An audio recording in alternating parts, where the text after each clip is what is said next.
అసలు ఎవరెవరు ఎటువంటి బిజినెస్ స్టార్ట్ చేశారు, ఎలా మారారు, ప్రతిదీ నేను చెప్తాను వదిన. ఇన్ఫ్యాక్ట్ అత్తా కోడళ్ళ మధ్యలో ఉన్న గొడవ కూడా క్లియర్ అయిపోయింది తెలుసా. అది కూడా చెప్తా ఎలా జరిగిందో. కానీ తెలిసిందే కదా, అవన్నీ చెప్పాలంటే ముందు వంట చేయాలి. ఇంకా ఆలస్యం ఎందుకు, వైరల్ వంటలక్క చేయబోతున్న వంట కాచాగోలా.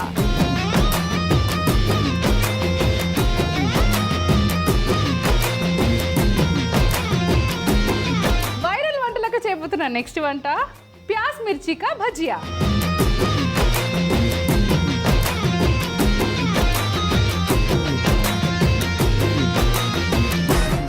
వంటలక్క సోమవారం నుంచి బుధవారం వరకు ఉదయం 11:45 తిరిగి రాత్రి 7 గంటలకు మీ ఈటీవీ అభిరుచి ఛానల్లో.